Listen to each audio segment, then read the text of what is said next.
You ever find that one game that you just look at and go, damn, that looks pretty good? Is that S.T.A.L.K.E.R? Yeah, that was me when I first saw Chernobylite get announced, and here we are, and honestly, I don't know how I feel about it. On the one hand, this game can be absolutely incredible and blow you away. On the other hand, it's a game that reminds me of how disappointed my parents were when I nearly flunked out of high school in freshman year, which is not a flattering comparison, let me tell you. Chernobylite, at its core, is a pretty good game, but it's also not so good. I say that now and realize that my indecisiveness is showing yet again. Truly though, this is a game that sits in the middle of the road, and after putting off playing and reviewing the final release version for over a year, 'cause reasons, I decided to jump back into it and finish what I started. So, is Chernobylite worth your time? Sort of. It performs well enough on modern systems that don't run on potatoes, it's got solid atmosphere that emulates some of what makes a game like S.T.A.L.K.E.R special, and it looks pretty good. But let's be honest. You aren't here for graphics of the game. No, you're here to have a good time, and if you're not having a good time, what are you doing? In all seriousness, no, this game is gorgeous. The attention to detail it has is insane for what it is. And for a small-ish development team, what the devs have done here is nothing short of impressive. And I know we've all seen AAA games that have had buttloads of money dumped into them only to look rather, awful. Chernobylite does the opposite. It looks good. Damn good. Combined with this attention to detail are well thought out environmental sound effects and background music that give you that feeling that you may be living on the wrong side of town. There are numerous aspects of the game that contribute to this stellar atmosphere, from the changing world states with the in-game map, to the melancholy music that plays as we remember our missing long-lost love, all the way to the Chernobylite storms that bring a sense of danger. This game definitely has atmosphere, and I love it. Now, if the atmosphere is the best part of this game, then it would be reasonable to believe that the gameplay should also be pretty good, right? Right? It's all right. It's not bad, but it also isn't very good. If anything, the best part of the gameplay is the exploration. I love exploring desolate wastelands, so for me, most of the time I enjoyed exploring the zone. So what's the big deal here then? Why am I saying that the gameplay is just alright? Well, it comes down to quite possibly some of the least enjoyable combat I have experienced in a game in quite a while. It's not all F4 bad, I've played worse, but some additional work really should have gone into improving this because it just doesn't feel developed. Most enemy units in the game can easily be taken down with a shot or two to the grape with no consequence. You don't even need to use stealth most of the time. If you do get discovered, all enemy units do is a slow jog over to where you're at, conveniently out in the open. If they don't do this, they may rapidly strafe back and forth and occasionally crouch, because tactics. And you'll know you're about to get shot, and also from where, because everyone turns on what is the brightest laser pointer I have ever seen. Of course, that is combat with human NPCs. The filthy non-humans, on the other hand, are fewer but provide much better opportunities for combat.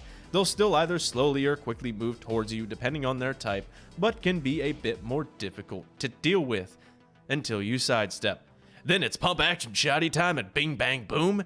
You're on your way to find the highlighted resource on the screen. If the sarcasm didn't give it away, I do not like resource gathering in the game. It doesn't feel organic, and yes, I am being nitpicky. I don't know what it is with every single game these days trying to put emphasis on resource gathering, base building, and crafting. I truly do not understand. This system consists of pulling out your Geiger counter, right-clicking, finding all the highlighted items, then rinsing and repeating this for the next thing that you want to craft or build. And this consumes a good chunk of game time. I don't have a problem when a system like this is done right, and in fact I do like the weapon modding, crafting, and base building systems, but the underlying system used for those other systems just feels tedious. At one point, I found myself just sprinting through maps just to find more shrooms to make more stuff out of shrooms. Now, can this be avoided in-game? To a certain extent, yes, but I still don't personally like it. Now, when it all comes down to it though, moaning and complaining aside, the game really does play best when focused on exploration. Every map has something to offer, and all of them are unique enough, even if a couple of the maps feel overutilized. And every area has its place in the overall story. Speaking of which, let's talk about the story. If I had to summarize the story, you play as Igor Kameniuk, a man whose name I just butchered, and quite possibly the ultimate simp, who has traveled to the zone to find his long-lost love who went missing during the disaster at Chernobyl. Without going into spoiler territory, the story, it's nothing special. But what it does do is give us a decently solid set of mysteries to follow. That layer of mystery is in fact better and leads to plot twists within the game I actually failed to predict. In hindsight, though, the truth was most likely always there, and really, I am just oblivious to the truth. Despite the solid mystery aspect, something that holds the story back, though, is the lack of meaningful tension and emotion. This comes down to what feels like surface-level character development. Ignoring the wooden character animations that make a PS2 era GTA character look state-of-the-art, there are many moments where I felt that the characters themselves didn't have enough development. It's as if they didn't have enough screen time and didn't really have their moments to truly stand out. Of course, when every character just sort of wiggles and you can't see their face, of course emotion will be difficult to convey. I am not saying this game needed to be Mass Effect. No. But I am saying it needed more character development. Now, the lack of overall tension and emotion doesn't just come down to what feels like surface-level character development. More than that, it comes down to the lack of any meaningful antagonist. There is Nar, whom we fight throughout the game, but despite mowing down hundreds of them like we are in an 80s action movie, they don't really feel like a threat except in word of mouth only. Then there is the Black Stalker, who vows to hunt us down across the zone. He shows up maybe 4 or 5 times, depending on certain factors in the game, but doesn't really do anything except use Talk no Jutsu and get slapped around by us. Anyways, it's not all bad. This is sort of balanced out by the choices we are given. And let me tell you, there are a lot of choices to make in this game, and each choice has some effect when it comes to the overall narrative. I did enjoy the amount of choice that we are given as the player, and that many of the choices aren't just black and white, with consequences that lead to unintentional problems that can make or break the heist. If it wasn't for the number of choices we are given and the mysteries that we get to pursue, I would say, though, that this story borders on not very good. But you know what is good?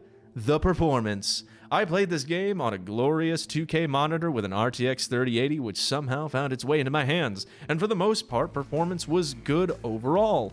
I encountered very few FPS issues considering I had all settings maxed despite the sheer amount of detail in the environment.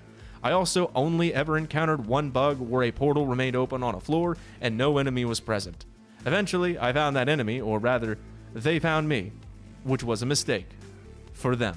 And with all of that said, here we are, the end of the road, the final stop. This is the part where you get off and I drive off into the sunset after giving you the answer that you have sought this entire time. Is Chernobylite worth your time? Sort of. It's a middle-of-the-road game that, while it has amazing atmosphere and attention to detail on top of a wealth of choices, all culminating in some well-written mystery, it gets bogged down by poor combat, unnecessarily tedious resource grinding, and a story that lacks tension and emotional impact. If you can get past these issues, then yes, I think it's worth your time. In fact, I think this game is worth a shot, especially on sale. But do not go into this game expecting a masterpiece. In other words, don't go expecting to play the next Stalker because, let's be honest, there is a good chance that may be why you are here. There is a solid foundation here built by the Farm 51, and I truly hope their next title is in fact a masterpiece to rival all masterpieces. But the game is very rough around the edges, and it's definitely not Stalker. Ladies and gentlemen, my name has been Grinning Zero. I hope you enjoyed the video and had a good time. If you did, stick around for more incoming content. With that said, I'll see you in the next one.